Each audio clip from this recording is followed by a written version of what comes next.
बिस्मिल्लाहिर्रहमानिर्रहीम। बहुत बहुत शुक्रिया आप सबका ज्वाइन करने के लिए। मैं आसिफ रशीद। जम्मू कश्मीर के अंदर मौजूदा रिजर्वेशन पॉलिसी पर सरकार ने प्लान तरतीब दे दिया है।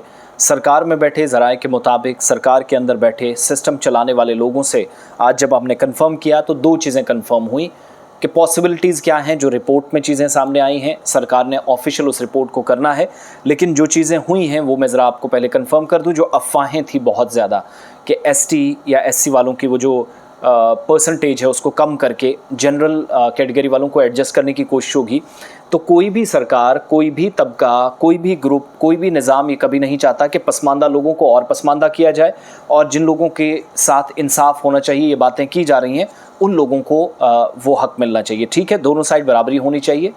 ऊपर नीचे ये जो काम किया गया था इसमें गलतियां हुई, कुछ मरकज़ से, कुछ यूटी से, कुछ माहिरीन से, कुछ कमीशन से, जिसने जम्मू कश्मीर के अंदर रिजर्वेशन के लिए निशानदेही करनी थी उन लोगों की जिनको मिलनी थी।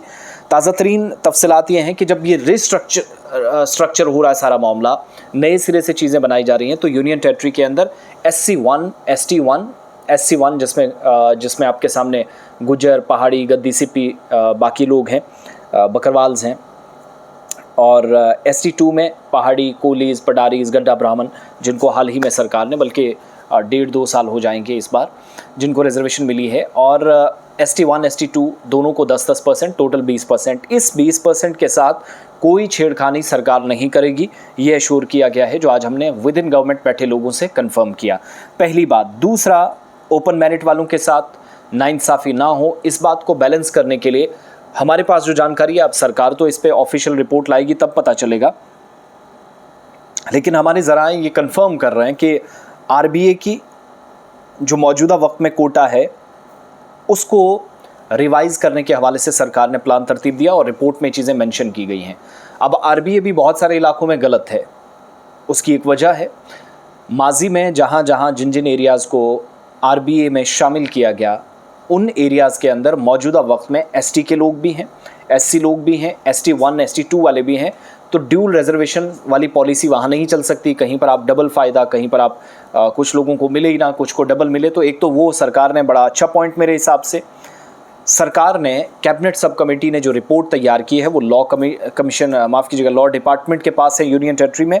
बहुत जल्द उस पर फैसला होगा, और ख़बर यह है कि एक बड़ी डेवलपमेंट जॉब रिजर्वेशन के हवाले से आइंदा कुछ दिनों में होने जा रही है, कैबिनेट सब कमेटी की रिपोर्ट के बाद, जिसके बाद यूनियन टेरिटरी के अंदर जो लॉ डिपार्टमेंट या कानून का महकमा काम कर रहा है, ज़रा इस बात की तस्दीक कर रहे हैं कि रेजिडेंट्स जो बैकवर्ड एरिया के होते हैं, जिसको आप आरबीए कहते हैं, लाइन ऑफ कंट्रोल या ELC जिनको मिली है, जो सरहदी इलाकों में रहते हैं, वो पहाड़ी स्पीकिंग पीपल, PSP, और कुछ एक जगहों पर जो इकॉनॉमिकली वीकर सेक्शन, EWS, जो माशी तौर कमज़ोर हैं, पता चलता है कि इन सारों को रिव्यू किया जा रहा है।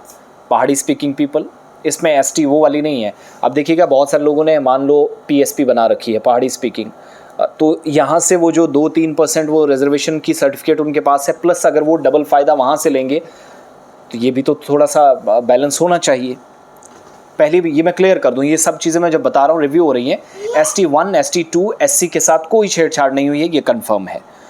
लेकिन इन 4 कैटेगरीज़ को रिव्यू किया जा रहा है, कहाँ से रास्ता निकाला जाता है, गुंजाइश क्या है। आरबीए के हमारे हिसाब से हमें लगता है कि या तो ख़त्म होनी चाहिए, जब रिव्यू किया जा रहा है, चीज़ों को बहुत करीब से देखा जा रहा है, और कैटेगरीज़ जो एडमिनिस्ट्रेटिव और लेजिस्लेटिव कॉम्पिटेंस के अंडर आती हैं सरकार में जम्मू कश्मीर के अंदर, माहिरीन की तरफ माहिरीन ये भी इशारा कर रहे हैं कि जम्मू कश्मीर सरकार बेख्तियार नहीं है, बाख्तियार है। सरकार जो स्टेट गवर्नमेंट है या यूनियन टेरिटरी की गवर्नमेंट है, उमर अब्दुल्ला गवर्नमेंट के पास इख्तियारात हैं कि वो इसमें तरमीम कर सकती है, संशोधन कर सकती है, मौजूदा रिजर्वेशन पॉलिसी को थोड़ा तब्दील किया जा सकता है। कैसे?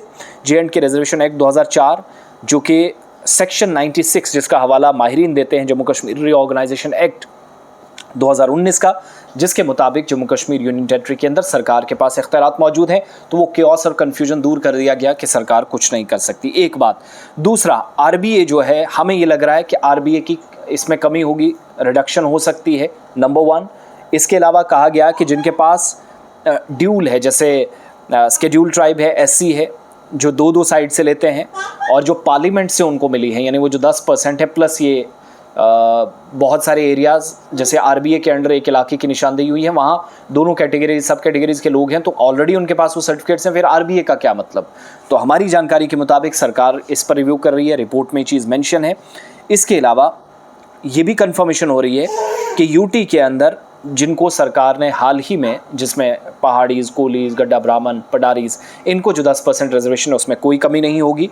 और लीगली इसको एडजस्ट कैसे किया जा सकता है, ये सरकार के जुरिस्डिक्शन में है। पीएसपी और आरबीए पर इस वक्त सबसे ज़्यादा फोकस है, यहीं से कोई कम और ज़्यादा की जाएगी, जो हमारी जानकारी रिपोर्ट में ये चीज़ है। लेकिन डेडलाइन जो है वो कंप्लीट होने के बाद रिपोर्ट सरकार टेबल पर रख चुकी है, वो रिपोर्ट इस वक्त लॉ डिपार्टमेंट के पास है। कानूनी राय कायम करने के बाद, माहिरीन या लीगल एक्सपर्ट्स का ओपिनियन लेने के बाद यहाँ से आगे बढ़ा जाएगा। लेकिन 3 चीज़ें मैं एंड में फिर से कहूँगा। मौजूदा वक्त में रिजर्वेशन पॉलिसी जो है वो नाइंसाफ़ी ओपन मेरिट वालों के साथ है। दूसरी बात, एससी एसटी किसी की कोई भी वो जो 10% है वो नहीं कटेगी, ये कन्फर्म है। ओबीसीज़ की भी नहीं कटेगी। तीसरी बड़ी बात, स्टेट गवर्नमेंट के पास इख्तियारात हैं, उमर गवर्नमेंट ये कर सकती है। ये नहीं कि आप रिकमेंड सिर्फ कर सकते हैं, बल्कि फ़ैसला लेने के लिए भी Jammu Kashmir reorganisation act 2019 section 96 के तहत ये इक़दाम किए जा सकते हैं। अब फाइनली मौजूदा वक्त में 20% रिजर्वेशन जो है एसटीज़ के लिए है, जिसमें 10% ST1 ST2, तो वो जो 20% है ST1 ST2 के पास वो 10% है ही।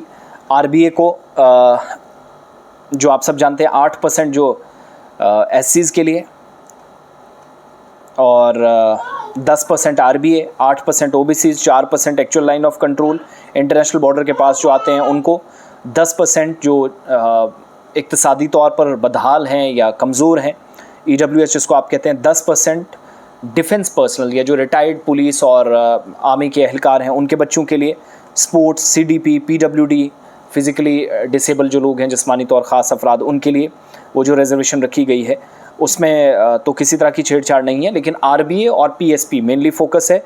टोटल कैटेगरी 60% हो जाती है और 40% बचती है ओपन मेरिट वालों के लिए, जिनकी तादाद 70% प्लस है।